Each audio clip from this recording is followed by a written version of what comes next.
رحمان نے سر اور زیادہ جھکا لیا تھا۔ جی سر، میں فوراً انہیں بتا دیتا ہوں، میں بہت معذرت خواہ ہوں۔ یہ کہہ کر وہ تیزی سے مڑا اور باہر نکل گیا تھا۔ دروازہ بند ہونے کی آواز جیسے فیروز کے غصے پر مہر لگا گئی ہو۔ وہ کرسی سے اٹھ کر کھڑکی کے پاس آ کھڑا ہوا۔ نیچے پارکنگ میں گاڑیاں آ جا رہی تھیں، لوگ اپنے کاموں میں مصروف تھے، مگر اسے یوں لگ رہا تھا جیسے ساری دنیا سسنوی کا شکار ہو گئی ہو اور صرف وہی وقت کے ہاتھوں یرغمال بنا کھڑا ہے۔ اس نے کھڑکی کے شیشے پر مٹھی ماری۔ آہستہ مگر بھرپور غصے کے ساتھ یہ بات تھی۔ اس نے خود کلامی میں کہا، آواز کڑوی تھی اور میں یہاں پاگلوں کی طرح اس کا انتظار کر رہا ہوں۔ اس کے لہجے میں فکر کا عنصر نمایاں تھا۔ ایک لمحے کے لیے خود بھی حیران ہوا تھا، مگر سر جھٹک کر خود کو اس بات کا یقین دلایا تھا کہ وہ میٹنگ کینسل ہو جانے کی وجہ سے اتنا زیادہ غصے میں آ رہا ہے۔ لیکن بات کچھ اور تھی، اور یہی چیز اسے بھی ہلکان کر رہی تھی۔ وہ دوبارہ اپنی کرسی پر آ بیٹھا، گھڑی کی طرف ایک تیز نظر ڈالی۔ ہر گزرتا لمحہ اس کے اعصاب پر ہتھوڑے کی طرح پڑ رہا تھا، اور اسے یقین تھا کہ جب مس صبیحہ آفس میں قدم رکھیں گی تو یہ دوپہر صرف وقت کی نہیں، اصولوں کی بھی آزمائش بن چکی ہوگی۔ وقت دھیرے دھیرے گزرتا جا رہا تھا۔ آدھے گھنٹے بعد کیبن کا دروازہ ایک جھٹکے سے کھلا۔ وہ ہڑبڑائی ہوئی اندر داخل ہوئی۔ سانس ذرا تیز تھا، حال معمول سے کچھ زیادہ بکھرے ہوئے تھے، آنکھوں میں گھبراہٹ صاف جھلک رہی تھی۔ کیبن میں داخل ہوتے ہی اس کی نظر سامنے کھڑکی کے پاس کھڑے فیروز پر پڑی۔ وہ دونوں ہاتھ جیب میں ڈالے باہر سڑک کی طرف دیکھ رہا تھا، جیسے کسی فیصلے پر پہنچ چکا ہو۔ اس کے قدموں کی آہٹ سنتے ہی وہ آہستہ سے مڑا۔ اس کی آنکھوں میں اب بھی وہی سختی تھی، مگر غصہ پہلے سے زیادہ گہرا ہو چکا تھا، جیسے اندر ہی اندر پک کر تلخی بن گیا ہو۔ وہ بکھلائے ہوئے انداز میں فوراً بولی، السلام علیکم سر، میں بہت شرمندہ ہوں، میں واقعی آپ کو اطلاع کرنا بھول گئی۔ مجھے لگا تھا کہ رحمان صاحب مینیجر ہیں، انہی کو اطلاع دینی ہوتی ہے، آفس کے باس کو نہیں۔ فیروز نے ایک لمحہ بھی اسے مکمل نہیں ہونے دیا۔ آپ کس کے ساتھ کام کرتی ہیں؟ اس کی آواز دھیمی تھی مگر کاردار۔ کس کے انڈر رہتی ہیں آپ؟ وہ ایک سیکنڈ کو رکی، پھر فوراً بولی، جی سر، میں جانتی ہوں میں آپ کے انڈر رہتی ہوں، لیکن مجھے لگا کہ پہلے مینیجر کو بتانا ہوگا۔ خیر، اب میں آ ہی گئی ہوں، ہم چلتے ہیں میٹنگ کے لیے۔ فیروز نے طنزیہ ہنسی کے ساتھ گھڑی کی طرف اشارہ کیا۔ ٹائم دیکھا ہے آپ نے؟ اس کی آنکھیں گھڑی پر جمی تھی۔ دوپہر کے 2:30 بج رہے ہیں، میٹنگ 1 بجے تھی۔ کس منہ کے ساتھ آپ کلائنٹ کے سامنے جائیں گی؟ وہ ذرا سیدھی ہوئی، گھبراہٹ کے بیچ لہجے میں ہلکا سا اعتماد در آیا۔ سر، اتنا خوبصورت منہ ہے میرا، آپ چلیں، میں سب سنبھال لوں گی وہاں پر۔ آپ جانتے نہیں ہیں کیا؟ فیروز کی بنوں میں ایک دم ٹن گئی۔ کیا مجھے آپ کے لہجے میں غرور سنائی دے رہا ہے؟ وہ ایک لمحے کو خاموش ہوئی، مگر پھر بھی ہلکی سی شوخی باقی رہی۔ نہیں سر، بس میں کہہ رہی ہوں کہ چیزیں مینج ہو جاتی ہیں، بس۔ فیروز کی آواز بلند ہو گئی تھی۔ وہ کھڑکی سے ہٹ کر 2 قدم آگے آیا۔ اپنی حد میں رہنا سیکھیں، میں اب تھک چکا ہوں۔ بے شک آپ بہت اچھا کام کرتی ہیں، معاملات بہترین طریقے سے سنبھال لیتی ہیں، لیکن اگر میرے اصولوں کے خلاف جائیں گی تو اس نوکری کو آپ کے ہاتھ میں نہیں لگنے دوں گا۔ یہ سن کر اس کے چہرے پر ناگواری ابھری۔ اس نے ہلکا سا منہ بنایا۔ آ تو گئی ہوں نا سر، پھر کیوں ڈانٹ رہے ہیں؟ میں نے رحمان صاحب کو انفارم کر دیا تھا، اب غلطی میری نہیں، رحمان صاحب کی ہے۔ فیروز کی آنکھوں میں ایک لمحے کو حیرت چمکی، پھر وہ سختی میں بدل گئی۔ بالکل خاموش ہو جائیں۔ اس کا لہجہ اب حکم دینے والا تھا۔ آپ ایک پروفیشنل آفس میں کام کر رہی ہیں، یہ کوئی سڑک چھاپ آفس نہیں ہے جہاں اپنی مرضی سے آئیں اور اپنی مرضی سے چلی جائیں، سمجھ آئی؟ اس کے لہجے کی سختی نے کمرے کی فضا بدل دیا تھا۔ وہ جو اب تک جواب دینے کے موڈ میں تھی، یکدم خاموش ہو گئی تھی۔ اس کا سر آہستہ آہستہ جھک گیا، نظریں فرش پر جم گئیں، انگلیاں بے اختیار آپس میں الجھنے لگیں۔ چند لمحے دونوں کے درمیان خاموشی رہی۔ فیروز نے اسے دیکھا جیسے اب بھی اس کے اندر بہت کچھ کہنا باقی ہو، مگر اس نے خود کو روک لیا۔ وہ بلا وجہ مزید الٹا سیدھا بول کر اسے ہرٹ نہیں کرنا چاہتا تھا، اور آج ایسا پہلی بار ہوا تھا۔ آپ جا سکتی ہیں، اس نے آخر کار کہا۔ آواز اب قدرے نیچی مگر سرد تھی۔ ہم یہ میٹنگ ری شیڈول کریں گے۔ وہ بغیر کچھ کہے پلٹی، دروازے کی طرف بڑھی۔ باہر نکلتے وقت اس کے قدم بھاری تھے، اور اسے بخوبی احساس تھا کہ یہ ڈانٹ وہ شاید کبھی نہ بھول سکے گی۔ دروازہ بند ہوا تو فیروز نے گہری سانس لی۔ غصہ ابھی بھی تھا، مگر اب اس میں مایوسی شامل ہو چکی تھی، ایک ایسی مایوسی جو اصولوں اور انسانوں کے بیچ ہمیشہ آ کھڑی ہوتی ہے۔ وقت دھیرے دھیرے گزرتا جا رہا تھا۔ پورا دن معمول کے مطابق طے ہو گیا تھا۔ رات کے اندھیرے میں حویلی کا بڑا سا لوہے کا دروازہ کھلا تو وہ تھکی ہوئی مگر تناؤ سے بھری ہوئی اندر داخل ہوئی تھی۔ لان کی بتیاں جل رہی تھیں مگر اس روشنی میں بھی حویلی کی فضا بھاری محسوس ہو رہی تھی، جیسے دیواریں بھی کسی فیصلے کی منتظر ہوں۔ اس نے بیگ کندھے سے اتارا ہی تھا کہ ایک ملازمہ تیزی سے اس کی طرف آئی۔ بی بی جی، بڑے صاحب نے آپ کو ڈرائنگ روم میں بلایا ہے، ان کا حکم تھا جب آپ آئیں آپ کو اطلاع پہنچا دیجیے۔ وہ چونک گئی، ایک لمحے کو قدم رک گئے۔ اس وقت اس نے بے اختیار گھڑی پر نظر ڈالی۔ رات کے ٹھیک 10 بج رہے تھے۔ دل میں ہلکی سی کھٹک ہوئی مگر اس نے خود کو سنبھالا اور بغیر کچھ کہے ڈرائنگ روم کی طرف بڑھ گئی تھی۔ اندر داخل ہوتی اس کے قدم پھر ٹھٹک گئے۔ پورا گھر جمع تھا، صوفوں پر بیٹھے چچا تایا، سامنے کرسی پر یعقوب صاحب، ایک طرف سلمہ بیگم، رفت بیگم، دونوں سک چہرہ بنائے بیٹھی تھیں۔ فضا میں خاموشی ایسی تھی جیسے پہلے ہی بہت کچھ طے ہو چکا ہو۔ اس نے دھیمی آواز میں سلام کیا اور خاموشی سے ایک صوفے پر بیٹھ گئی تھی۔ یعقوب صاحب نے گھڑی کی طرف دیکھتے ہوئے سخت لہجے میں کہا، آپ نے وقت دیکھا ہے؟ رات کے 10 بج رہے ہیں۔ ہمارے گھر کی بیٹیاں مغرب کی اذان سے پہلے پہلے گھر آ جاتی ہیں، اور آپ اب آ رہی ہیں؟ وہ فوراً تڑپ کر بولی، وہ سب کی سب پاگل ہیں جو خود کو روبوٹ سمجھتی ہیں۔ میں روبوٹ نہیں ہوں، میں اپنی زندگی اپنی مرضی سے جینا جانتی ہوں۔ سلمہ بیگم نے فوراً بات سنبھالی، آواز میں طنز واضح تھا۔ ہماری بیٹیاں روبوٹ نہیں، سلیقہ شعار اور اچھے خاندان کی ہیں، بڑوں کی بات مانتی ہیں، تمہاری طرح نہیں جو آدھی رات کو گھر سے باہر آوارہ گردی کرتی ہوں۔ خیر، تمہاری بھی غلطی نہیں ہے، تمہاری ماں بھی ایسی ہی تھی۔ یہ جملہ اس کے دل میں تیر کی طرح لگا تھا۔ وہ سیدھی ہو کر بیٹھی، آنکھوں میں غصہ تیرنے لگا تھا۔ دیکھیں چچی، میں آپ کی بہت عزت کرتی ہوں، لیکن میری امی تک نہیں جائیں، وہ اس دنیا میں نہیں رہیں، پھر بھی آپ کو چین نہیں ہے۔ یعقوب صاحب نے کرسی پر ہاتھ مارا۔ ابیہا، بدتمیزی مت کرو، بیٹھ جاؤ۔ وہ فوراً پلٹی۔ دادا، بدتمیزی میں نہیں کر رہی، آپ کی بہو کر رہی ہیں۔ آپ نے مجھے ذلیل کرنے کے لیے یہاں بلایا ہے نا؟ نہیں، یعقوب صاحب نے گہری سانس لی۔ میں تم سے بات کرنا چاہتا ہوں، پورا خاندان تم سے بات کرنا چاہتا ہے، بیٹھ جاؤ۔ وہ منہ بنا کر واپس صوفے پر بیٹھ گئی تھی۔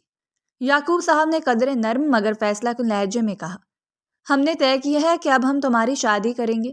لڑکا ہم دیکھ چکے ہیں، بہت اچھے خاندان سے ہے، تم خوش رہو گی، اور ہمیں تمہاری طرف سے انکار نہیں چاہتے۔ وہ تقریباً اچھل پڑی تھی۔ کیا ہو گیا آپ کو؟ آپ نے سوچ بھی کیسے لیا کہ میں شادی کروں گی؟ میری پڑھائی مکمل نہیں ہوئی، میں جاب کر رہی ہوں، مجھے اپنی زندگی میں بہت کچھ کرنا ہے، اور کون سا میں آپ سب کے پیسوں پر پلتی ہوں؟ بابا کا بھی اس حویلی کے کاروبار میں حصہ ہے، وہی مجھے ملتا ہے، میں آپ لوگوں پر بوجھ نہیں ہوں۔ یعقوب صاحب نے اسے غور سے دیکھا۔ تم ہم پر بوجھ نہیں ہو، لیکن ایک ذمہ داری ہو، ایک ذمہ داری جو میں اپنی زندگی میں مکمل کرنا چاہتا ہوں۔ تمہارے چاچا، تمہارے تایا، مجھے کسی پر بھروسہ نہیں تمہارے معاملے میں۔ کیا تمہیں اپنے دادا کی بات سمجھ آ رہی ہے؟ وہ تلخی سے مسکرائی۔ آپ مجھے ایموشنل بلیک میل نہیں کر سکتے، میں بلیک میل نہیں کر رہا۔ یعقوب صاحب کی آواز لرز گئی تھی۔ میں بس یہ بتا رہا ہوں کہ تم میرے لیے کتنی اہم ہو۔ کیا میں تمہارے لیے اہم نہیں ہوں؟ وہ چند لمحے چپ رہی، پھر آہستہ بولی، دادا یہ کیا بات ہوئی؟ اب اس طرح بول کر مجھے راضی کرنا چاہتے ہیں؟ تو تمہاری نظر میں ہماری کوئی اہمیت نہیں۔ وہ بولے، کیا تم ہماری بات پر راضی نہیں ہوگی؟ وہ خاموش ہو گئی۔ کمرے میں گہری خاموشی چھا گئی۔ چند لمحوں بعد اس نے سر اٹھایا۔ میں کسی اور کو پسند کرتی ہوں اور اپنی مرضی سے شادی کروں گی۔ اس کو جو سمجھ آیا تھا وہ بول گئی تھی۔ یعقوب صاحب نے حیرت سے اسے دیکھا۔ اچھا، تو ہمیں منظور ہے، اس سے میری ملاقات کرواؤ۔ ہم اپنی زندگی میں آپ کو رخصت کرنا چاہتے ہیں، یہ ہمارا فیصلہ ہے۔ وہ چونکی، پھر سنبھل کر بولی، ٹھیک ہے، میں آپ کی ملاقات اسی اتوار کو کروا دوں گی، اگر ممکن ہوا تو کل رات ہی کروا دوں گی، لیکن میں رخصت نہیں ہونا چاہتی، ابھی صرف میں اپنی زندگی کو دیکھنا چاہتی ہوں۔ یہ کہہ کے وہ صرف کھڑی ہوئی، کسی کی طرف دیکھے بغیر کمرے سے باہر نکل گئی۔ پیچھے ڈرائنگ روم میں بیٹھے سب لوگ خاموش رہ گئے، اور حویلی کی دیواروں میں ایک اور طوفان قید ہو گیا تھا۔ وہ دونوں خواتین منہ بنا کر اٹھ گئی تھیں، جبکہ یعقوب صاحب گہری سوچ میں ڈوب گئے تھے۔ وقت کی رفتار نہ کبھی تھم سکی ہے اور نہ کبھی تھم پائے گی۔ اگلی دوپہر آفس کینٹین دوپہر کے شور سے بھری ہوئی تھی۔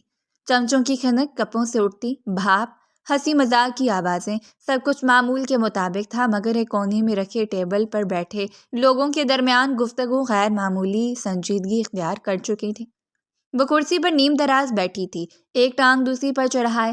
سامنے 4 لڑکے تھے جو کافی اور سینڈوچ کے درمیان اس کی باتوں کا سامنا کر رہے تھے۔ وہ سامنے بیٹھے لڑکے کو غور سے دیکھتے ہوئے بولی، اچھا تو پھر تمہارا بیک گراؤنڈ کیا ہے؟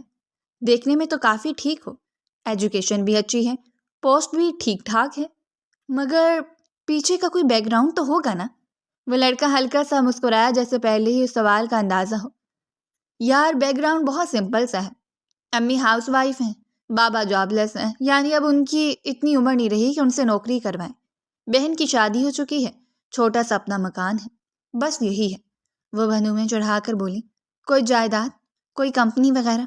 اس نے کہکا لگایا، اگر میری کمپنی ہوتی تو کیا میں اس کمپنی میں جاب کر رہا ہوتا؟ کیسی فضول باتیں کرتی ہو ابھی؟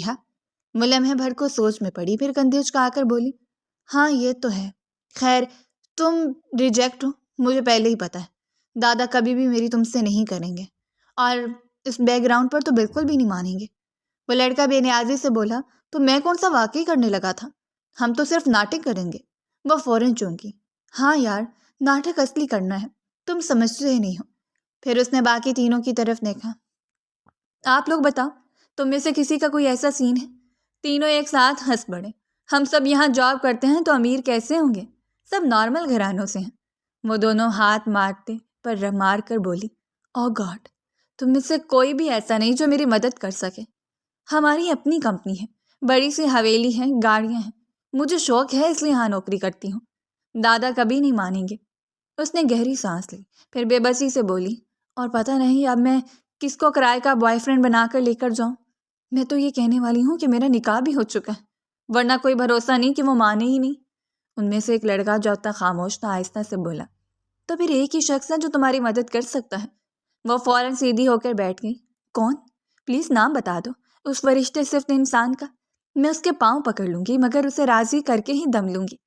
وہ لڑکا ہلکی سی مسکراہٹ کے ساتھ بولا، ہماری کمپنی کے مالک فیروز صاحب، دیکھنے میں بھی ڈیشنگ ہے، اپنی کمپنی کے مالک، گاڑی بنگلہ سب کچھ ہے۔ اس کا چہرہ یکدم سنجیدہ ہو گیا تھا۔ پاگل ہو؟ وہ فوراً بولی، فیروز سر کبھی نہیں مانیں گے، بے شک وہ میری بہت عزت کرتے ہیں، میرے کام کو سراہتے ہیں، مگر ایسے ڈراموں میں کبھی ساتھ نہیں دیں گے۔ وہ بھی اپنی بات مکمل ہی کر رہی تھی کہ اچانک پیچھے سے کسی کے قدموں کی آہٹ آئی۔ اس نے پلٹ کر دیکھا تو پین ادب سے کھڑا تھا۔ میڈم، آپ کو فیروز صاحب بلا رہے ہیں۔ وہ ایک لمحے کو رک گئی، جیسے سوچ رہی ہوں کہ آج قسمت اس کے ساتھ کھیل کیوں کھیل رہی ہے۔ پھر اس نے سر ہاں میں ہلایا، کرسی پیچھے سرکائی اور کھڑی ہو گئی۔ اوکے میں آتی ہوں۔ دوستوں کی نظریں اس کے پیچھے لگی رہ گئی تھیں۔ وہ کینٹین سے باہر نکلتے خود سے بڑبڑائی، ایک طرف دادا، ایک طرف آفس، اور درمیان میں دیکھتے ہیں اب یہ فیروز سر کیا گل کھلاتے ہیں۔ وہ تیز قدموں سے کینٹین سے نکل گئی تھی اور پیچھے کہکوں اور سرگوشیوں کا شور رہ گیا تھا، مگر اس کے دل میں الجھن پہلے سے کہیں زیادہ گہری ہو چکی تھی۔ آفس کے کوریڈور میں ہلکی سی خاموشی تھی، شیشے کی دیواروں کے پیچھے فائلوں کی سرسراہٹ اور کی بورڈ کی آوازیں آ رہی تھیں، مگر فیروز کے کیبن کے باہر کھڑے ہو کر اسے پہلی بار یہ سب مدھم سا لگا تھا۔ اس نے ایک لمحہ سانس سنبھالا، پھر دروازے پر ہلکی سی دستک دی، آئیں۔ وہ دروازہ کھول کر اندر داخل ہوئی۔ سامنے فیروز اپنے لیپ ٹاپ پر جھکا ہوا تھا، سکرین پر کچھ نمبرز اور سلائیڈز کھلی تھیں۔ اس نے نظر اٹھائے بغیر ہی کہا، ہمیں کچھ دیر بعد ایک میٹنگ کے لیے نکلنا ہے، وہاں کی پریزنٹیشن آپ سنبھالیں گی، مینیجر صاحب آپ کو سب سمجھا دیں گے۔ وہ فوراً بولی، جی مجھے اطلاع مل گئی ہے، انہوں نے مجھے سب باتیں سمجھا دی ہیں۔ فیروز نے ٹائپ کرتے ہوئے ہی اگلا سوال کیا، اور کل آپ کو یونیورسٹی جانا ہے؟ جی سر، وہ ذرا محتاط لہجے میں بولی، کل ایک امپورٹنٹ لیکچر ہے، جانا پڑے گا، لیکن میں 1 بجے تک آفس آ جاؤں گی۔ وہ رکا، پھر کرسی سے ٹیک لگا کر بولا، صبح ایک میٹنگ ہے، وہ اٹینڈ کرنا ہے، بے حد ضروری تھا، لیکن چلیں میں مس سائد کو لے جاؤں گا، اب آپ جا سکتی ہیں، میں تھوڑی دیر میں آپ کو بلاتا ہوں۔ اس نے سر ہاں میں ہلایا، مگر قدم نہیں بڑھے تھے، وہ وہیں کھڑی رہی۔ فیروز نے سکرین سے نظر اٹھا کر اسے دیکھا، کیا ہوا ہے؟ وہ نظریں جھکا کر بولی، فیروز صاحب مجھے آپ کی مدد درکار ہے۔ اس نے بنو میں ذرا سی اوپر اٹھائی، کیسی مدد چاہیے آپ کو مس ابیحہ؟ میرے حساب سے پیسوں والی تو آپ ہیں، یہ نوکری بھی شوق سے کر رہی ہیں، پھر کیسی مدد؟ وہ آہستہ سے مسکرائی، مگر مسکراہٹ میں گھبراہٹ چھپی تھی۔ سر، ہر مشکل پیسہ ہی آسان نہیں کرتا، کچھ جگہوں پر ساتھ بھی چاہیے ہوتا ہے۔ فیروز کا لہجہ سخت ہو گیا۔ دیکھیں، آپ کی عمر کم ہے، یہ میں مانتا ہوں، لیکن میرے ساتھ اس طرح پہیلیوں میں بات مت کیا کریں، صاف بات کریں۔ وہ ایک لمحہ خاموش رہی، پھر آہستہ بولی، سر سوری، لیکن مجھے کہتے ہوئے شرم آ رہی ہے۔ اس نے کرسی سیدھی کی۔ اگر ہمت کی ہے بولنے کی تو اب بتائیں، کیا بات ہے؟ اسے بھی اب تجسس ہونے لگا تھا کہ آخر ایسی کیا بات ہے جسے کہتے ہوئے شرم آ رہی ہے۔ وہ سانس لے کر بولی، سر آپ میرے دادا کو جانتے ہیں؟ وہ مجھ سے بہت پیار کرتے ہیں اور ہمارے خاندان کے سربراہ بھی ہیں گھر میں۔ سچ کہوں تو مجھے کوئی زیادہ پسند نہیں کرتا، کیونکہ میرا مزاج سب سے الگ ہے۔ وہ رکی، پھر تیزی سے بولنے لگی، جیسے الفاظ روکنے مشکل ہو رہے ہوں۔ بات یہ ہے کہ میرے دادا میری شادی کروانا چاہتے ہیں، اور میں نے ان سے جھوٹ بول دیا ہے کہ میں کسی کو پسند کرتی ہوں۔ فیروز کی نظریں اس پر جم گئیں، مگر وہ خاموش رہا۔ اگر میں کسی ایسے ویسے شخص کو اپنے ساتھ لے گئی تو وہ فوراً منع کر دیں گے، اس نے کہا۔ لیکن اگر آپ میرے ساتھ چل لیں، صرف ایک دن کے لیے میرے شوہر ہونے کا ڈرامہ کر لیں، تو سب بہت آسان ہو جائے گا۔ وہ ایک دم بولی، پلیز پلیز، میں آپ سے ریکویسٹ کر رہی ہوں، میں بھی آپ کی کبھی نہ کبھی مدد کر دوں گی، صرف ایک دن کی بات ہے۔ آپ بس شوہر ہونے کا ڈرامہ کر لیں۔ اس کی آواز میں اب گھبراہٹ صاف تھی، ورنہ میرے دادا بھی شادی کسی سے بھی کروا دیں گے، میری پڑھائی، میری جاب، سب ختم ہو جائے گا۔ سر، کمرے میں خاموشی چھا گئی تھی۔ لیپ ٹاپ کی سکرین ابھی بھی روشن تھی، مگر فیروز کی نظریں اس سے ہٹ چکی تھیں۔ وہ کرسی پر پیچھے ٹیک لگا کر سوچ میں ڈوب گیا۔ اس کے سامنے ایک اچھی امپلائی تھی، ایک ایسی لڑکی جو اپنی پڑھائی اور کام دونوں سنبھال رہی تھی، اور اب اس کی زندگی خاندانی فیصلے کے نیچے آ رہی تھی۔ وہ کچھ دیر خاموش رہا، پھر بولا، دیکھیں، یہ ڈرامے بازیاں آپ اپنے پاس ہی رکھیں تو بہتر ہوگا۔ میں ایک الگ مزاج کا انسان ہوں۔ اسے یہ سب ٹھیک نہیں لگا تھا، اس کے دل میں ڈر بیٹھ گیا۔ وہ فوراً بولی، جی سر، میں جانتی ہوں، لیکن اگر ایسا نہ ہوا تو میری پڑھائی چھوٹ جائے گی، میری جاب چلی جائے گی، پلیز سر۔ وہ خاموش رہا۔ خاموشی طویل ہو گئی تھی، پھر اس نے آہستہ سے کہا، ٹھیک ہے۔ وہ چونکی، کیا؟ میں چل لوں گا، اس نے سنجیدگی سے کہا، صرف ایک دن کی بات ہے نا؟ وہ خاموشی سے تقریباً اچھل پڑی۔ تھینک یو سو مچ سر۔ اس کی آنکھوں میں چمک آ گئی۔ زندگی میں کبھی بھی آپ کو میری ضرورت پڑی، میں آپ کی مدد کروں گی۔ وہ اس کے سوال کا جواب دینا مکمل بھول گئی تھی، اس بات سے انجان کہ یہ جواب اس پر کتنا بھاری ہونے والا ہے۔ آج رات؟ اس نے پوچھا۔ جی، وہ فوراً بولی، آج ہی۔ اس نے گھڑی پر نظر ڈالی۔ ٹھیک ہے، میں ٹائم نکال لوں گا۔ وہ خوشی سے سر ہلاتی ہوئی پلٹی اور تقریباً دوڑتی ہوئی کیبن سے باہر نکل گئی تھی۔ آفس کولیگ کو خوشخبری دینی تھی کہ اس نے مار کا سر انجام دے دیا ہے۔ دروازہ بند ہوا تو فیروز نے گہری سانس لی۔ وہ جانتا تھا کہ اس نے کیسا وعدہ کر لیا ہے جو صرف ایک دن کا نہیں رہے گا۔ پورا دن معمول کے مطابق طے ہو گیا تھا۔ چھٹی کے وقت وہ دونوں ایک ساتھ ہی حویلی کی جانب بڑھے تھے۔ رات کی سڑکیں غیر معمولی طور پر خاموش تھیں۔ اسٹریٹ لائٹس کی پیلی روشنی وقفے وقفے سے ونڈو سکرین پر پڑتی اور پھسل کر پیچھے رہ جاتی۔ گاڑی کے اندر ہلکی سی خاموشی تھی، صرف انجن کی مسلسل آواز اور اے سی کی مدھم ہوا۔ وہ فرنٹ سیٹ پر بیٹھی کھڑکی سے باہر دیکھ رہی تھی، مگر نظریں بار بار اس کی طرف اٹھ جاتی جو اسٹیئرنگ پر مضبوط گرفت کے ساتھ گاڑی چلا رہا تھا۔ اس نے اچانک اس کی طرف مڑ کر کہا، دیکھیں، وہاں جا کر آپ نے بالکل بھی کسی کو شک نہیں ہونے دینا۔ کسی کو یہ نہیں لگنا چاہیے کہ ہم سچی کے میاں بیوی نہیں ہیں۔ وہ نظریں سڑک پر جمائے بولا، ہمیں کیا کہنا ہے؟ وہ فوراً بولی، جیسے ساری سکریپٹ ازبر ہو، ہم یہی بتائیں گے کہ ہم دونوں ایک دوسرے سے بہت پیار کرتے ہیں، اسی لیے ہم نے کورٹ میرج کی ہے۔ ہم ایک دوسرے کے بغیر نہیں رہ سکتے۔ ابھی آپ رخصت ہی نہیں چاہتے کیونکہ میں پڑھ رہی ہوں۔ جب تک میری تعلیم مکمل نہیں ہو جاتی، آپ رخصت ہی نہیں کروائیں گے۔ وہ ایک لمحے کو خاموش رہا، پھر آہستہ سے بولا، مس ابیحہ، مجھے آپ سے کچھ کہنا ہے۔ وہ فوراً مسکرا دی، جی سر، آپ ایک نہیں 100 باتیں کریں۔ آج آپ نے میری جو ہیلپ کی ہے میں زندگی بھر نہیں بھول سکتی۔ اس نے ذرا سا گلا صاف کیا۔ بات یہ ہے کہ مجھے بھی مستقبل میں آپ سے ایک مدد چاہیے ہوگی، اور میں امید کرتا ہوں کہ آپ میری مدد کریں گی۔ وہ بے اختیار جذباتی ہو گئے۔ آپ کے لیے تو میں جان دے دوں گی سر، آپ 100 بار مدد مانگی، میں حاضر ہوں۔ آپ میرے لیے اتنی بڑی قربانی دے رہے ہیں، تھینک یو سو مچ۔ اس نے اس کی طرف ایک مختصر نظر ڈالی، پھر سنجیدگی سے بولا، اتنے بڑے بڑے دعوے نہیں کریں، کہیں ایسا نہ ہو کہ آخر میں آپ مکر جائیں۔ وہ فوراً سیدھی ہو کر بولی، نہیں سر، میں اپنی زبان دے رہی ہوں، بلکہ وعدہ کر رہی ہوں، میں بالکل پیچھے نہیں ہٹوں گی، آپ جو کہیں گے میں کروں گی۔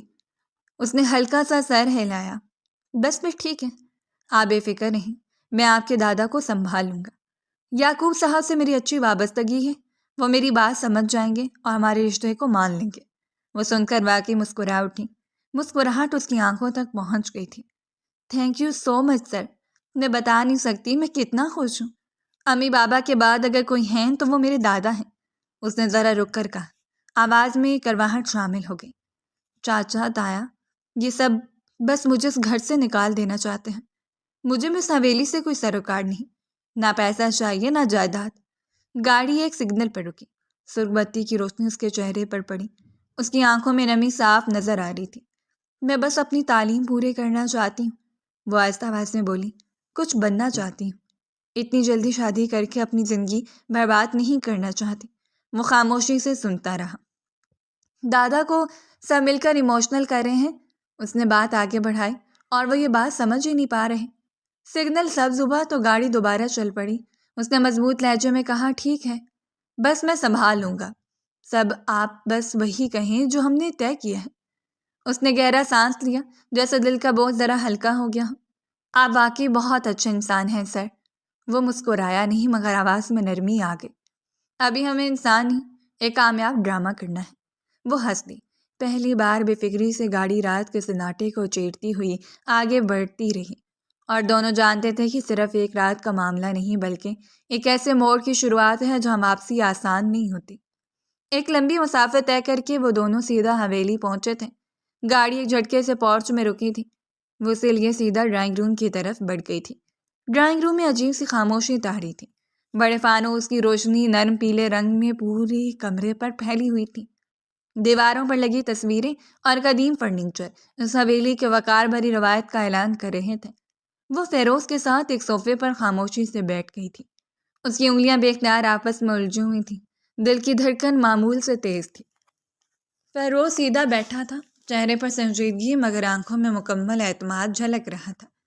اس کے ہر انداز سے ایسا معلوم ہوتا تھا جیسے یہ سب اس کے لیے روز کا ہو، لیکن برابر میں بیٹھی لڑکی کا بی پی بالکل لو ہو چکا تھا۔ اسے بالکل سمجھ نہیں آ رہا تھا وہ کس طرح سب باتیں سنبھالے گی۔ چند لمحے ہی گزرے تھے کہ کمرے کا دروازہ کھلا۔ یعقوب صاحب اندر داخل ہوئے، ان کے پیچھے ان کے دونوں بیٹے تھے۔ فضا میں ایک دم وزن آ گیا تھا۔ فیروز فوراً اپنی جگہ سے کھڑا ہو گیا، وہ بھی ساتھ ہی اٹھ کھڑی ہوئی۔ فیروز نے آگے بڑھ کر یعقوب صاحب سے ہاتھ ملایا، احترام سے سر جھکایا۔ فیروز تم؟ یعقوب صاحب نے غور سے دیکھتے ہوئے کہا۔ انہیں اسے دیکھ کر خوشگوار حیرت ہوئی تھی۔ اپنی پوتی پر فخر ہوا تھا کہ اس نے اپنے لیے جو شخص منتخب کیا ہے وہ واقعی پسند کیے جانے لائق ہے۔ فیروز نے پورے اعتماد کے ساتھ جواب دیا، جی دادا جان، میں ہی ہوں، آپ کی پوتی کا شوہر۔ شاید اس نے آپ کو یہ نہیں بتایا کہ ہم دونوں کورٹ میرج بھی کر چکے ہیں۔ میں نے اس کو بولا بھی تھا کہ آپ کے کان میں یہ بات ڈال دے، لیکن یہ سنتی نہیں ہے۔ اس کا کہنا تھا کہ آپ برا منائیں گے، لیکن مجھے امید ہے کہ آپ میری باتوں کا برا نہیں منائیں گے، بلکہ حالات کو سمجھنے کی کوشش کریں گے۔ یہ سن کر کمرے میں ہلکی سی سرگوشی پھیل گئی تھی۔ یعقوب صاحب کی نظریں فوراً ابیہا کی طرف گئی تھیں۔ تم پچھلی دفعہ مجھ سے ملے تھے، وہ آہستہ بولے، تب تم نے ایسی کوئی بات نہیں کی تھی۔ فیروز نے بغیر گھبراہٹ کے کہا، ابیہا نے مجھے منع کیا تھا کہ وقت آنے پر وہ خود سب کو بتا دے گی۔ اس نے قدرے توقف کے بعد کہا، خیر بیٹھیں، مجھے آپ سے کچھ بات کرنی ہے۔ سب لوگ دوبارہ اپنی اپنی جگہ بیٹھ گئے تھے۔ کمرے میں مکمل خاموشی تھی، جیسے ہر سانس بھی ناپ تول کر لی جا رہی ہو۔ فیروز نے یعقوب صاحب کو مخاطب کرتے ہوئے کہا، آپ جانتے ہیں خدا کا دیا ہمارے پاس سب کچھ ہے، گاڑی، بنگلہ، اچھی کمپنی، کاروبار، سب سیٹ چل رہے ہیں۔ بس ایک کمی تھی اور وہ آپ کی پوتی کی۔ ابیہا نے نظریں جھکا لیں، اس کا دل زور زور سے دھڑک رہا تھا، ایسا لگتا تھا جیسے ہتھیلی میں آ گیا ہو۔ وہ بس دل ہی دل میں دعا کر رہی تھی کہ سب ٹھیک ہو، ذرا بھی معاملات خراب نہ ہو اور کمرے میں بیٹھی کسی بھی شخص کو اس ناٹک پر شک نہ ہو۔ فیروز مزید بولا، میری خواہش ہے کہ فی الحال رخصتی نہ ہو۔ فیروز نے سنجیدگی سے کہا، ابیہا پڑھ رہی ہے، اس کی تعلیم مکمل ہونے کے بعد ہم رخصتی کریں گے۔ یہی ارادہ ابیہا کا بھی ہے اور میں بھی اسی حق میں ہوں۔ انسان شادی سے پہلے ہی اپنی ہر خواہش کو پورا کر سکتا ہے، شادی کے بعد اس پر دوہری ذمہ داریاں آ جاتی ہیں۔ یعقوب صاحب چند لمحے خاموش رہے، پھر دھیرے سے مسکرائے۔ نہیں فیروز، میرا ایسا کوئی ارادہ نہیں تھا۔ انہوں نے کرسی پر پہلو بدلا۔ دراصل میں اپنی زندگی میں اپنی پوتی کو رخصت کرنا چاہتا ہوں۔ میری اتنی عمر ہو چکی ہے، زندگی اور موت کا کوئی بھروسہ نہیں ہے۔ میرے بیٹے نے مرنے سے پہلے اپنی بیٹی کی تمام تر ذمہ داریاں میرے ہاتھ میں دی تھیں۔ میں اس کی ہر ذمہ داری کو اپنی زندگی میں پورا کرنا چاہتا ہوں۔ اب اگر تم دونوں کی شادی ہو چکی ہے تو ہم سب کو اس میں خوشی میں شریک ہونا چاہیے۔ میں تم سے مل کر بہت مطمئن ہوں، بلکہ مجھے آج اپنی پوتی پر فخر ہو رہا ہے کہ تم جیسے لائق انسان کو اس نے اپنے لیے منتخب کیا ہے۔ انہوں نے ابیہ کی طرف دیکھا۔ میری پوتی خود اعتماد ہے، اپنا فیصلہ خود لے سکتی ہے، اور تمہیں دیکھ کر میرا دل واقعی مطمئن ہو گیا ہے۔ دل میں جو تھوڑی بہت شکایتیں تھیں وہ بھی دور ہو گئی ہیں۔ فیروز کے چہرے پر ہلکی سی حیرت ابھری، جبکہ برابر میں بیٹھی ابیہ نے بھی ضبط کا گھونٹ بھرا تھا۔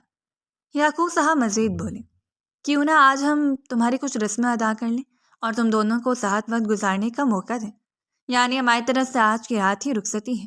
یہ سن کر فیروز کا سانس ایک لمحے کو اٹک گیا۔ اس نے بے اختیار ابیہ کی طرف دیکھا۔ ابیہ کے چہرے کا رنگ بدل گیا تھا، مگر وہ فوراً سنبھل گئی تھی۔ جانتی تھی اس کی ذرا سی گھبراہٹ پورا معاملہ تباہ کر سکتی۔ اسے کسی بھی قیمت پر اس ناٹک کو جاری رکھنا ہی تھا۔ اور ہاں، یعقوب صاحب نے نرمی سے کہا، آج میں تم سے ایک ریکویسٹ کروں گا۔ تم ہمارے گھر ہی ٹھہرو، شوہر اس پر حق رکھتے ہو۔ آج تم دونوں کی رخصتی ہے اور سہاگ رات کی۔ ابیہ اور اس کی سانس تھم گئی تھی۔ وہ مزید بولے، تمہیں کوئی اعتراض ہے؟ اگر شوہر ہو کوئی اعتراض تو نہیں ہونا چاہیے۔ فیروز کچھ کہتا اس سے پہلے ہی وہ بولی، جی دادا جان، جیسا آپ کو مناسب لگے، بلکہ یہ تو اور بھی اچھی بات ہو جائے گی۔ اس نے جان بوجھ کر بات کو مکمل کیا تھا، کیونکہ جانتی تھی اب فیروز خاموش نہیں رہے گا۔ اگر اس نے اب کوئی بھی الٹی سیدھی بات کی، بنا بنایا پورا کھیل برباد ہو جائے گا۔ بولتے ہوئے اس کی اپنی زبان لڑکھڑا گئی تھی، مگر اس نے خود کو سنبھال لیا تھا۔ یعقوب صاحب نے اپنی بہوؤں کی طرف دیکھا اور حکم دیا، جاؤ رخصتی کی تیاری کرو۔ آج ہم اپنی پوتی کو رخصت کریں گے۔ آج ہم اپنے فرض سے سبکدوش ہو جائیں گے، شادی دھوم دھام سے ہو یا سادگی سے۔ شادی کا اہم پہلو نکاح ہوتا ہے، جو یہ دونوں کر چکے ہیں، تو اب اس میں کیا شرمانا۔ کمرے میں ایک دم حرکت پیدا ہوگی۔ بہوئیں اٹھ کھڑی ہوئیں، سرگوشیوں کی آوازیں ابھر آئیں۔ ابیہ وہیں کھڑی رہ گئی، دل زور زور سے دھڑک رہا تھا۔ فیروز نے ایک لمحے کو اس کی طرف دیکھا، آنکھوں ہی آنکھوں میں جیسے کہہ رہا ہوں، اب یہ کھیل واقعی شروع ہو گیا ہے، اب اسے تم خود ہی سمیٹو۔ یعقوب صاحب کے حکم کے مطابق کچھ ہی دیر میں رسم وغیرہ مکمل ہو گئی تھیں۔ ان دونوں کو ابیہ کے کمرے کی جانب روانہ کر دیا تھا۔ کمرے کا دروازہ بند ہوتی فضا یکدم بدل گئی۔ باہر ڈرائنگ روم کی ہلچل، قدموں کی آوازیں اور سرگوشیاں سب پیچھے رہ گئی تھیں۔ اندر مدھم روشنی تھی، پردے آدھے کھلے تھے، باہر لان کی لائٹس کی ہلکی سی چمک شیشوں پر پڑ رہی تھی۔ کمرہ بڑا تھا، مگر اس لمحے سے تنگ محسوس ہو رہا تھا۔ وہ دونوں ایک ساتھ اندر داخل ہوئے تھے۔ فیروز ابھی کچھ کہنے ہی والا تھا کہ وہ اچانک تیزی سے 4 قدم پیچھے ہٹ گئی۔ اس کی سانس تیز ہو گئی تھی، آنکھوں میں خوف صاف نظر آنے لگا۔ اس نے دونوں ہاتھ سامنے اٹھا لیے جیسے خود کو بچا رہی ہو۔ اسے دیکھتے ہوئے بولی، خبردار جو آپ میرے قریب آئے۔ اس کی آواز لرز رہی تھی۔ خدا کی قسم، میں شور مچا دوں گی، میں نیچے جا کر سب بتا دوں گی۔ آپ میرے ساتھ ایسا کچھ بھی نہیں کریں گے۔ اس کے دماغ میں دادا جان کی بات گردش کر رہی تھی کہ آج تم دونوں کی سہاگ رات ہے۔ فیروز ایک لمحے کو ساکت رہ گیا، پھر اس کے چہرے پر حیرت کے ساتھ جھنجھلاہٹ بھی آ گئی تھی۔ پاگل ہو گئی ہو؟ وہ بے اختیار بولا، یہ کس طرح کا بیہیویئر ہے؟ عقل نہیں ہے کیا؟ میں پاگل ہوں جو تمہارے ساتھ کچھ کروں گا بنا رشتے کے؟ عقل نہیں ہے کیا مجھ میں 2 دن کا بچہ ہوں۔ اچانک ہی اسے غصہ آ گیا تھا۔ اس کا یہ رویہ اس کا خون کھولا چکا تھا۔ وہ 2 قدم آگے بڑھا، مگر فوراً رک گیا۔ میں تمہارے ساتھ اس کمرے میں نہیں آیا ہوں، بلکہ تم اپنی مرضی سے مجھے لائی ہو۔ تم نے خود حامی بھری تھی۔ مجھے اندازہ ہی نہیں تھا کہ تم مجھے کس مشکل میں پھنسا دو گی۔ اگر مجھے ذرا بھی اندازہ ہوتا کہ بات اتنی بڑھ جائے گی تو میں کبھی بھی تمہارے ساتھ اس ناٹک کا حصہ نہیں بنتا۔ تمہاری عزت کی خاطر میں خاموش رہا، اور تم کس طرح کی حرکتیں کر رہی ہو کمرے میں لا کر؟ پاگل ہو؟ اس کا دل چاہ رہا تھا سامنے کھڑی لڑکی کے چہرے پر زور سے تھپڑ مارے اور اسے ہوش کی دنیا میں لا کر پٹک دے۔ یہ سن کر جیسے اسے اپنی بات کا اندازہ ہوا، اس کی آنکھوں سے خوف کی جگہ شرمندگی نے لے لی۔ وہ فوراً ہوش میں آئی، سر جھکا لیا۔ سر، آئی ایم سو سوری۔ اس کی آواز اب مدھم تھی۔ میں ڈر گئی تھی، مجھے لگا آپ شاید واقعی میرے قریب آ جائیں گے۔ فیروز نے گہری سانس لی جیسے خود کو پرسکون کر رہا ہو۔ اتنی عقل ہے مجھ میں، اس نے قدر نرم لہجے میں کہا۔ ہم مسلمان ہیں، اتنا بڑا گناہ نہ میں کر سکتا ہوں نہ سوچ سکتا ہوں۔ وہ پلنگ کے پاس بڑی کرسی پر بیٹھ گیا۔ خیر ہے، مجھے تم سے بات کرنی ہے۔ اگر آیتہ اتنا ہی پھیل چکا ہے تو کیوں نہ اسی بہانے تھوڑی بہت مدد میری بھی ہو جائے۔ اس نے چونک کر سر اٹھایا۔ ہاں کہیں، وہ بولی۔ آپ گاڑی میں بھی کچھ کہنا چاہ رہے تھے۔ وہ کچھ لمحے خاموش رہا۔ کمرے میں صرف گھڑی کی ٹک ٹک سنائی دے رہے تھے۔ پھر اس نے آہستہ سے کہا، دیکھو میری بات کا برا مت ماننا، لیکن مجھے واقعی تھوڑی مدد چاہیے۔ وہ فوراً بولی، آپ حکم کریں، میں آپ کی مدد کے لیے تیار ہوں۔ منظم جھکا کر بیٹھا رہا، پھر جیسے فیصلہ کر کے بولا، اصل بات یہ ہے کہ میرے دادا نے مرنے سے پہلے ساری پراپرٹی میرے نام کر دی ہے، لیکن ایک شرط رکھی ہے۔ وہ غور سے سننے لگی۔ 28 سال کی عمر سے پہلے مجھے شادی کرنی ہے۔ اس نے واضح انداز میں کہا، یعنی نکاح ہونا ضروری ہے، تب یہ پوری پراپرٹی میرے نام ہوگی۔ شادی ہو جائے پھر ڈیورس ہو جائے، اس سے کوئی فرق نہیں پڑتا، شرط صرف نکاح کی ہے، وہ ساکت رہ گئی۔ اگر ایسا نہ ہوا، اس نے بات مکمل کی، تو ساری پراپرٹی ٹرسٹ میں چلی جائے گی، اور اب نیچے جتنا رائتہ پھیل چکا ہے اس حساب سے اگر ہم کل نکاح کر لیں تو کوئی غلط بات نہیں ہوگی۔ کمرے میں پھر خاموشی چھا گئی۔ وہ چند لمحے کچھ نہیں بولی۔ اس کے چہرے پر الجھن، حیرت اور سوچ ایک ساتھ نظر آ رہی تھی۔ مجھے کچھ سمجھ نہیں آ رہا، اس نے آہستہ سے کہا۔ یہ بیٹھے بٹھائے کیا مشکل آ گئی ہے؟ اس نے گہرا سانس لیا، لیکن آپ ٹھیک بول رہے ہیں، اب یہ کرنا ضروری لگ رہا ہے۔ اس نے نظر اٹھا کر اسے دیکھا۔ میں تیار ہوں، اس نے مضبوط لہجے میں کہا، آپ کی مدد کے لیے۔ فیروز نے اسے غور سے دیکھا، جیسے اس جواب کا وزن تول رہا ہو، پر اس نے ہلکا سا سر ہلایا۔ ٹھیک ہے، وہ بولا، تو پھر ہم کل اس معاملے کو ختم کر دیتے ہیں۔ وہ پلنگ کے کنارے آپ بیٹھ گئی تھی۔ دل اب بھی تیز دھڑک رہا تھا، مگر خوف کی جگہ ایک عجیب سی سنجیدگی نے لے لی تھی۔ دونوں جانتے تھے کہ یہ فیصلہ محض ایک حل نہیں بلکہ ایک نئی طوفان کی شروعات ہے۔ اگلا دن آفس کی عمارت ہمیشہ کی طرح پرسکون تھی، مگر آج اس کی خاموشی میں ایک عجیب سا بوجھ شامل تھا۔ شیشے کی دیواروں سے چھن کر آتی صبح کی روشنی فیروز کے کیبن میں پھیلی ہوئی تھی۔ بڑے سے کیبن میں لکڑی کے میز، سامنے رکھے فائلوں کے اسٹیک، دیوار پر لگا کمپنی کا لوگو، سب کچھ اپنی جگہ موجود تھا، مگر فضا معمول کی نہیں تھی۔ وہ صوفے پر بیٹھی ہوئی تھی۔ کل کے حساب سے آج سب کچھ بہت تیزی سے ہو گیا تھا۔ صبح دادا جان نے اسے باقاعدہ رخصت کیا تھا۔ نہ زیادہ شور، نہ روایتی ہنگامہ، بس چند لفظ، چند دعائیں اور ایک بھرا ہوا دل۔ اس کے بعد وہ دونوں سیدھا یہاں آ گئے تھے۔ گھر جانے کا سوال ہی نہیں اٹھا، شاید یہی بہتر تھا، کم سے کم دل کو سنبھلنے کا وقت تو مل گیا تھا۔ ساتھ والے صوفے پر مولوی صاحب بیٹھے تھے، سفید داڑھی، اینک ہاتھ میں، رجسٹر اور قلم ان کے چہروں پر پیشہ ورانہ سنجیدگی تھی، جیسے یہ سب ان کے لیے روزمرہ کا کام ہو، مگر اس کمرے میں بیٹھے دو لوگوں کے لیے لمحہ عام نہیں تھا۔ فیروز اپنی کرسی پر اس کے سامنے بیٹھا تھا۔ اس کا انداز سنبھلا ہوا تھا، مگر آنکھوں میں غیر معمولی ٹھہراؤ تھا۔ وہ بار بار نظریں چرا کر کھڑکی کی طرف دیکھتا، پھر واپس اس کی طرف، جیسے اس لمحے کو پوری طرح سمجھنے کی کوشش کر رہا ہو۔ مولوی صاحب نے ہلکا سا کھنکارا اور رجسٹر کھولتے ہوئے بولے، ابیہا ولد نعیم احمد۔ اس کا دل زور سے دھڑکا۔ اپنا نام اس فضا میں کچھ زیادہ ہی واضح محسوس ہوا۔ اس نے سیدھا ہو کر بیٹھنے کی کوشش کی، ہاتھ آپس میں جکڑ لیے۔ آپ کا نکاح فیروز شاہ ولد ریاض شاہ سے کیا جاتا ہے، کیا آپ کو یہ نکاح قبول ہے؟ یہ سوال سادہ تھا، مگر اس کے اندر جیسے ایک شور مچ گیا تھا۔ اس نے نظر اٹھا کر سامنے بیٹھے فیروز شاہ کو دیکھا۔ وہ خاموشی سے اسی کو دیکھ رہا تھا، نہ مسکراہٹ، نہ بے چینی، بس ایک پختہ سنجیدہ نظر، جیسے کہہ رہا ہو کہ فیصلہ تمہارا ہے، میں تیار ہوں۔ اس نے ہلکا سا سر ہلایا، قبول ہے۔ اس کی آواز صاف تھی، حالانکہ دل ابھی تک تیز دھڑک رہا تھا۔ مولوی صاحب نے ایک لمحے کو اسے دیکھا، پھر دوبارہ بولے، ابیہا ولد نعیم احمد، کیا آپ کو یہ نکاح قبول ہے؟ اس بار اس نے بغیر جھجک کے کہا، قبول ہے۔ کمرے میں گھڑی کی ٹک ٹک واضح سنائی دینے لگی۔ فیروز نے کرسی کی پشت سے ٹیک لگائی، جیسے اس کے کندھوں سے کوئی بوجھ آہستہ آہستہ اتر رہا ہو۔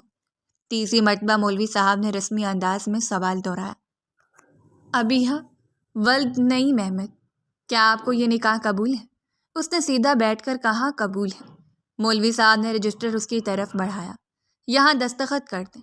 اس نے قلم تھاما، ہاتھ ہلکا سا کانپا، مگر اس نے خود کو سنبھالا اور دستخط کر دیے۔ سیاہی کاغذ پر پھیل گئی تھی، جیسے اس لمحے کو مستقل کر رہی ہو۔ مولوی صاحب نے رجسٹر واپس اپنی طرف کیا، پھر فیروز کی طرف متوجہ ہوئے۔ فیروز شاہ بلدریاز شاہ، کیا آپ کو یہ نکاح قبول ہے؟ فیروز نے بغیر کسی توقف کے جواب دیا، قبول ہے۔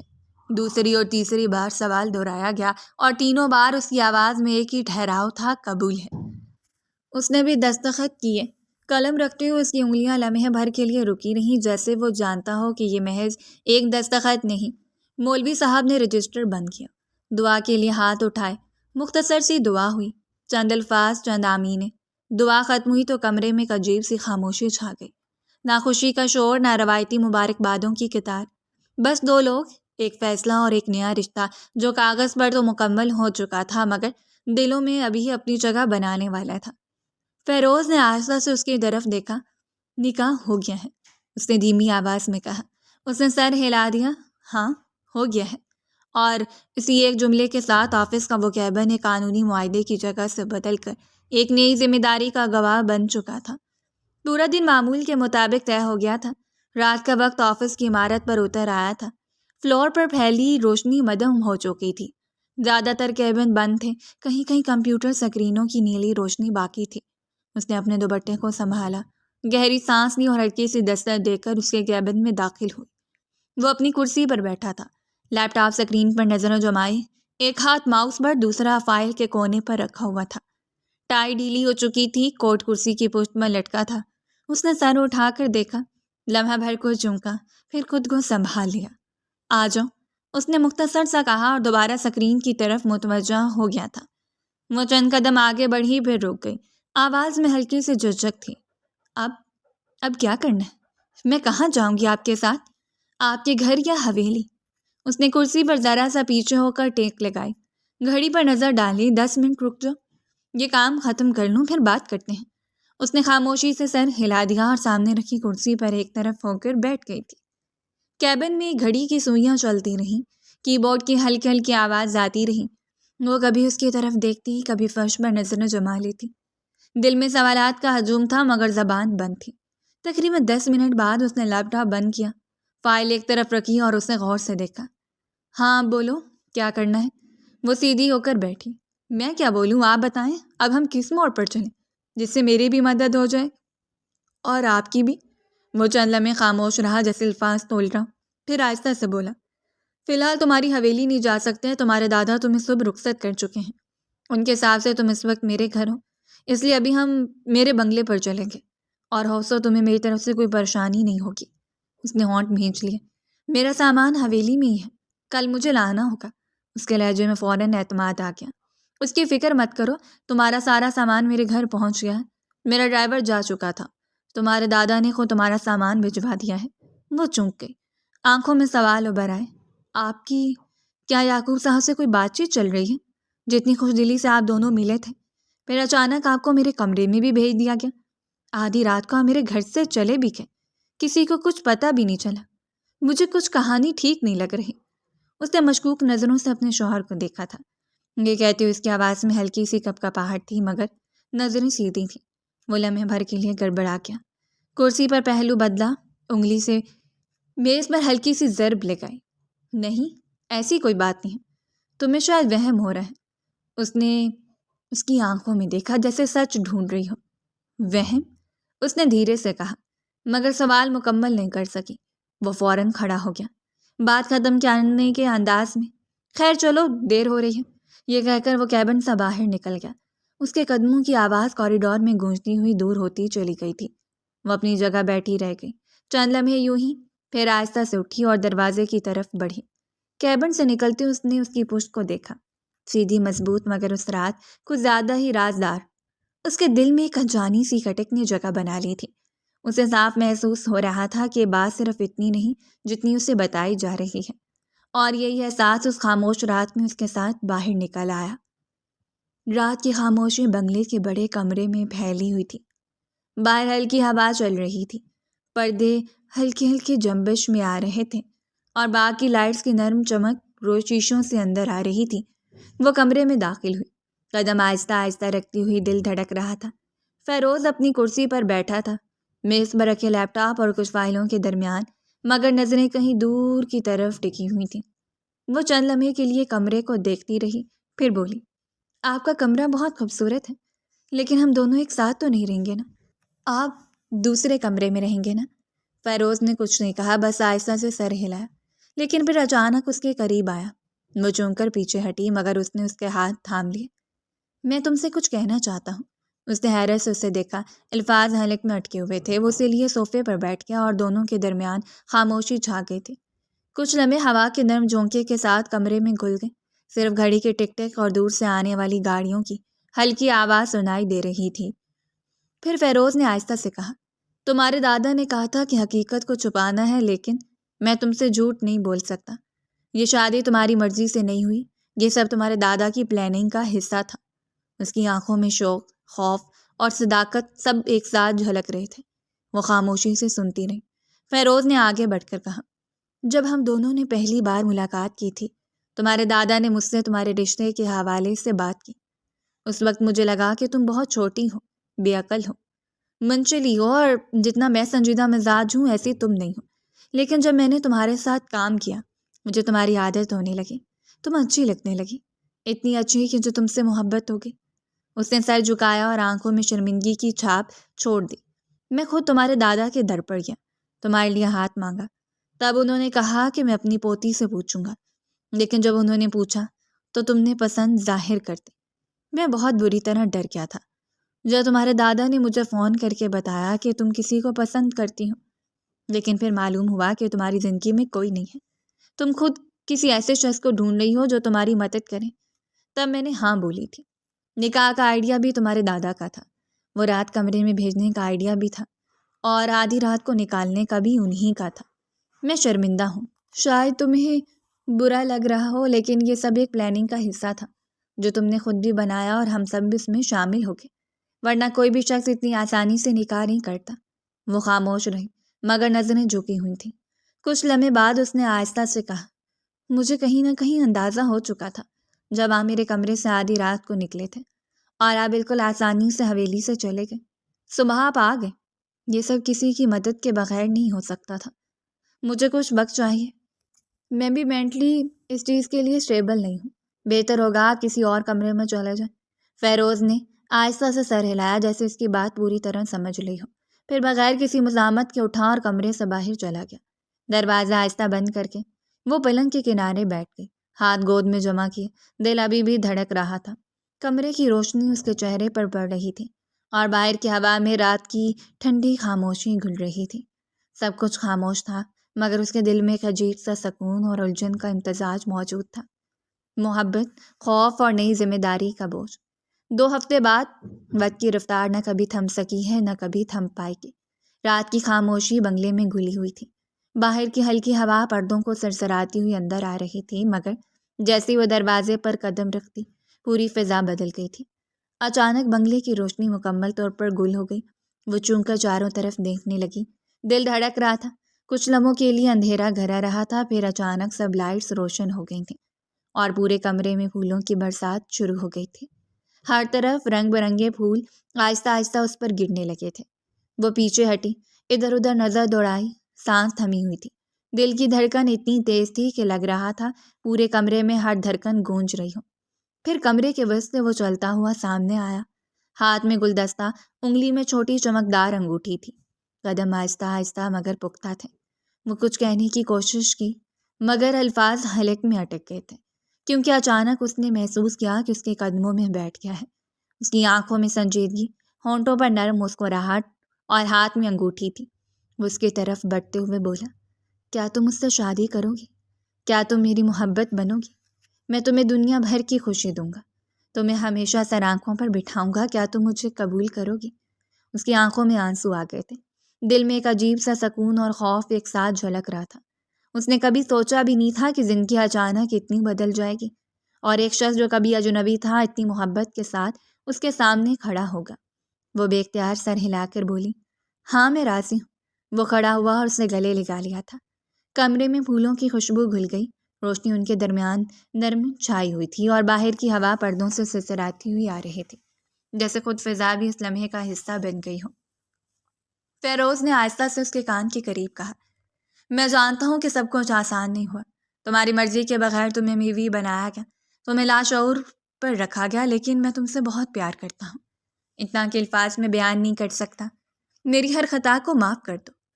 وہ اس کی چھاتی سے سر ٹکاتے ہوئے بولی، آپ کی ہر خطا تو اس دن معاف ہو گئی تھی جب آپ نے نکاح کی رات ہی مجھے سب سچائی بتا دی تھی۔ آپ نے کچھ نہیں چھپایا۔ آپ نہیں جانتے میں بھی آپ سے محبت کرنے لگی ہوں، بس تھوڑا وقت چاہیے تھا اسٹیبل ہونے کے لیے، اور آج یہ وقت مکمل ہو گیا ہے۔ میں آپ کی بیوی بننے کے لیے تیار ہوں۔ مجھے بھی آپ سے محبت ہے۔ فیروز نے اس کے سر پر ہاتھ رکھا، نرم آنکھوں سے اسے دیکھا، پھر پھٹتے جذبات سے اسے گلے لگا لیا تھا۔